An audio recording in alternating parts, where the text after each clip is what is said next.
Sony just announced the PlayStation 5 Pro, and people are not happy. I do not have to hide the lead, as people already know the issues. At the forefront is price and digital gaming.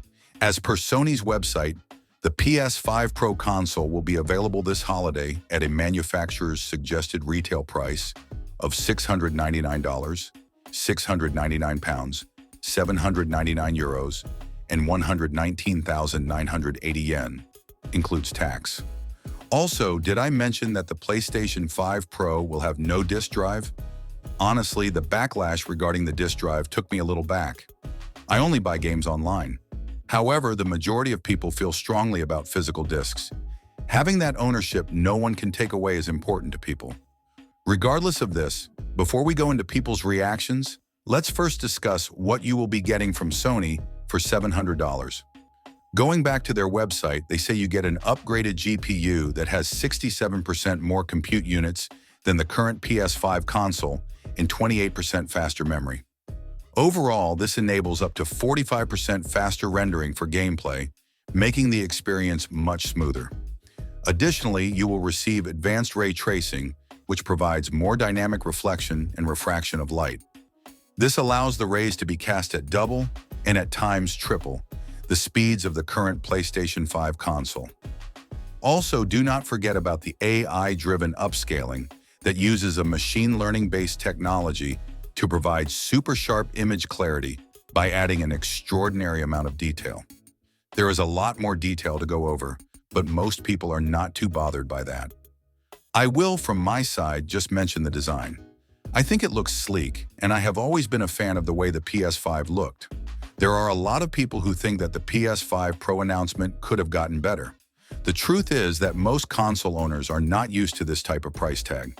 While consoles such as the PS3 have seen these highs, most people get into console gaming because it is cheaper than a gaming PC.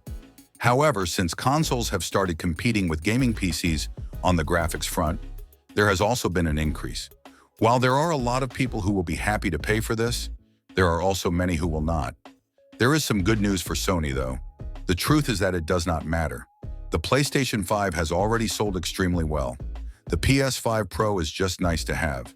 People who cannot afford it can just go with the discless PS5 for $400. It would have been much worse if this were the base PlayStation 5 being released at launch. Obviously, though, it does not mean it is great. It is still an important product, and Sony will want it to succeed. Otherwise, they would not release it. A mid-generation release has become a core business model for Xbox and PlayStation. They rely on these releases to breathe new life into their systems when some of the hype has been lost. The release of the Xbox One X and the PlayStation 4 Pro played a vital part in selling both consoles in the last generation. While the option of buying the cheaper base PS5 is still there, the excitement for new players who considered the Pro might be lost. This will not kill Sony, but it could still hurt their bottom line. As I have mentioned, mid-generation releases are vital for consoles. Whether slim or Pro versions, they depend on these releases. However, as mentioned, the Pro is for hardcore fans. Most fans will simply opt for the cheaper version. Regardless, the fan reactions online were still very entertaining to read. One user said, "Very cool, but no disk drive. That makes it instantly a no-go." Another wrote, "Where were you drunk when you came up with those prices?" A comment also reads, "PlayStation, we have no games, and we raised the controller prices. We are getting rid of your physical media. We are basically Xbox in every way. We just have more nostalgia.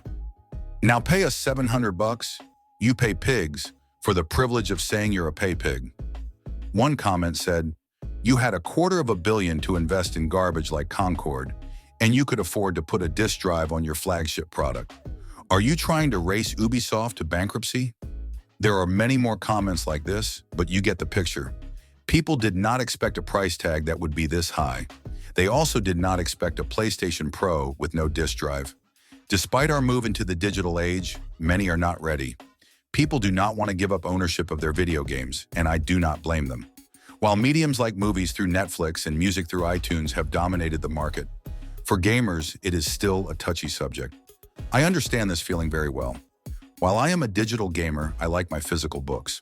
In conclusion, the price was too high, and Sony missed the mark. However, I do not see them changing it. While Xbox is a great competitor in the gaming space, Sony still clears them on console sales. There are a lot of valid reasons for this, but they do not matter. With the exception of the Nintendo Switch, Sony is still undisputed king. In terms of market share, it is not close. While Xbox has closed the gap with big studio purchases, Sony still reigns as king. Thus, they will stay the course and release the PlayStation 5 Pro at $700 for their most dedicated fans.